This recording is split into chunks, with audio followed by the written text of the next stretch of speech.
My name is Veronica Holt, and this video is for EDU 585, the ESL Leadership class at Georgetown College. And I'm here with Ms. Stevens, and she teaches at the high school where I did my project for this class. Thank you for meeting with me, Ms. Stevens. Of course.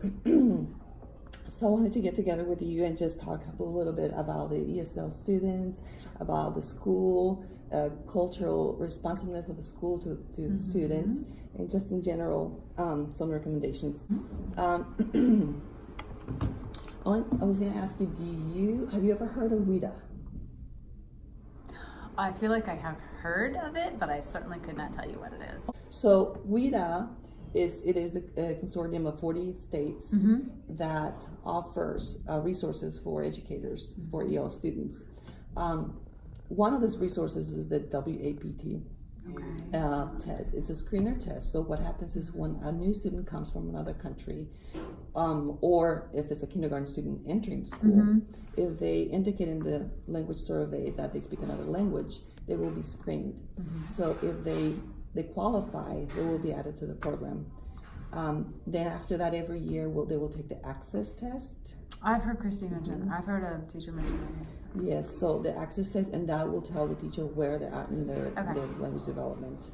The good thing with that is that WIDA also provides us candid descriptors that are matched to their levels according to what they score in the WIDA test. Okay. And so they have the reading, writing, listening and speaking. Yeah. And each one has a little list of what students can do at each level. Okay. I have seen this before because we use the proficiency scale from the American Council of Teachers of Foreign Languages, and we will talk about a student being novice, intermediate, advanced, but we break novice into novice low, novice mid, novice high. And for us, it's like the difference of being able to give a list of words versus being able to speak a complete sentence versus being able to talk in different time frames. Right, and this is okay. very similar. This seems really similar. Yes, yeah. For example, a student in reading level that's 1. Really high.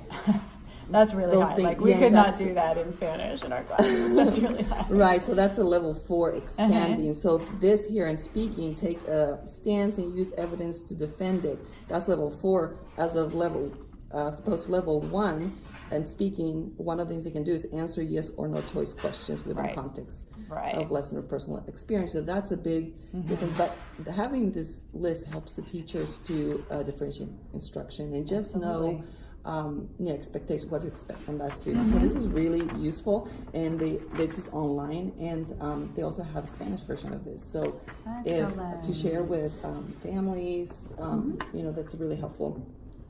Okay, so the next theme that I want to talk about is the ESL program, the programs that we have here in the high school, or programs that they're using here. There's different programs for ESL. And I talked to the ESL teacher, and so she uses mainly the pull-out model, the push-in model, and the shelter instruction. So depending of the level of proficiency in the student, she will either pull them out and work in small groups, or go in the classroom and help them, or even co-teach, plan and co-teach with another teacher. And one thing, especially when we're co-teaching, one thing that's really important is collaboration. And sometimes that's lacking, and so the ESL teacher just is kind of like just in the back of the room, and that's not so productive. But we learned that in collaboration, they need to see each other as partners, because the ESL teacher is the expert on language, to where the content teacher is expert on the content. What do your resources tell you are the reason for the lack of collaboration? Well, time, scheduling. There you go. And that's one thing that, speaking of collaboration, it has to be collaboration with everybody. So that's one way that administration can support the teachers to provide that time for them to plan and collaborate. The ESL teachers can provide strategies. They can see view the lesson from the EL perspective, the English learner, language learner perspective, and communicate that to the teachers how they can, modify the lesson to make it more accessible to the student. And if there's any students struggling, the content teacher can communicate out to the ESL teacher and work from there. So that's really important, and collaboration with administration as well for that. To be able to make that happen, there needs to be support from administration. And the last thing I want to talk about is cultural responsiveness. Because that's where there's such an asset for me to have, because I actually have students from Japan and other places who have been in my Spanish classes, and it is a major component of something we try to teach is called a cultural comparison. And even getting students to recognize that something is a trait or a custom out of their culture, and then seeing how to value it in some positive way instead of it just being, ooh, you're different, you're weird. Getting the other students in the class to see, no, this is a positive thing. It's just, it's a value that we can compare to something we have here in Kentucky. Exactly. I think the more we value these cultures, it's beneficial for both. Our students here, our immigrant students as well. It's just a positive thing for everybody. We love this. We're actually talking about this in Spanish 3, and I'm going to point over here to the board because there's a verb up there, valorar, that we have been using, and we've been talking about stereotypes and about customs and about traits of cultures. And it's really interesting to me to have ELL students or other immigrant students, because I have classes with a young man from Guatemala and several African American students and white students in one group. And then I have a class in the afternoon where I have students with Mexican heritage and a young man from Japan and African American students and white students. And it's fascinating when I give them a question like, what are some traits of your culture? What do you think are some traits of Mexican culture? And they'll throw out a stereotype, and we have wonderful students in class who can say, my family, we don't dance, we don't wear sombreros, or whatever, and we're just making jokes about it, but it's wonderful when they can talk with each other and learn from a peer. Yeah, and it's eye-opening, I think, for the students, because even students of Hispanic heritage that come from within the different countries, they're different cultures. Different. So they're not all Mexican. Right. Yeah. So we're familiar with a certain culture that we think all Hispanics are. Right. It's very different. And just like any student wants to feel valued, wants to be feel like they're important. You know, our ESL students, when they feel like their culture is valued, when they feel like the language is valued, their self-esteem goes up, and they are more inclined to, more motivated to learn. And so that's a positive thing. So the ideal is for that whole school to be cultural responsive. And so there's some ways that that schools already do. And I know, like here, there's some, I know this ESL teacher had an event where the teachers were invited and the students presented about their own countries. Yeah, that was wonderful. Which was wonderful. It was a great experience for them to practice speaking and to share their culture.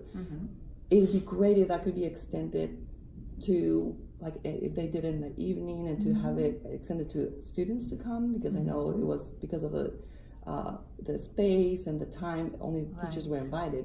But to invite other students to be able to see that, and parents, that would be great.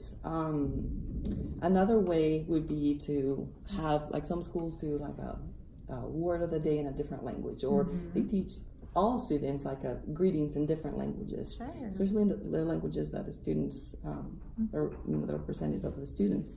That way they can see that their language's value is not something weird, or they want to fit in, they want to be different. And so if they see that other kids maybe are learning their language and they're learning English, so that makes a connection there. That's great.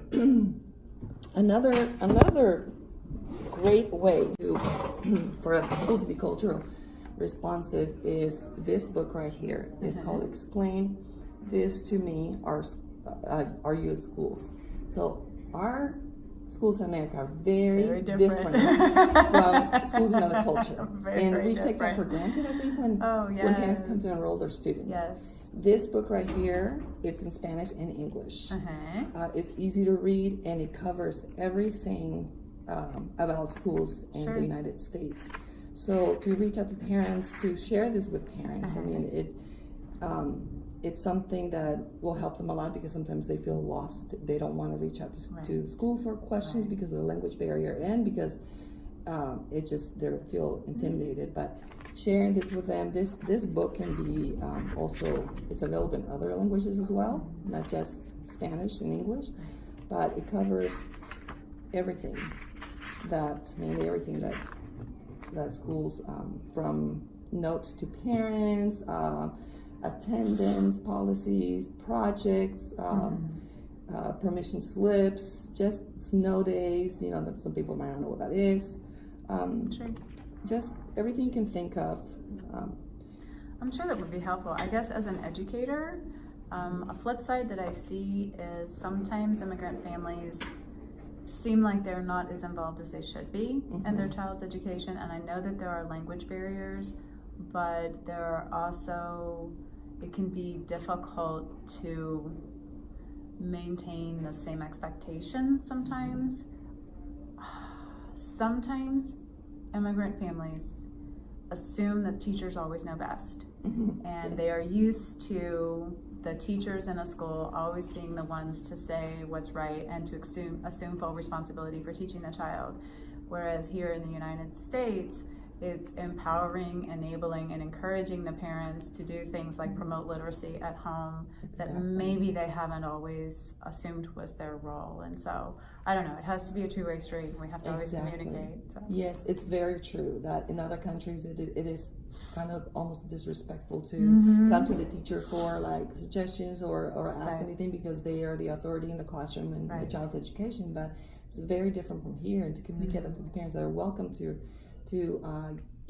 arrange a conference with a teacher and just be more involved, because we know that the more involved parents are, the more successful students are. Absolutely. So yes, thank you so much. If you have any questions, we can talk about it another time. I'm here to help, and there's a lot of resources. We just talked about a few, but I really appreciate all your input as well, and your time. Absolutely. I'd love to hear about your program. Thank you. Thank you.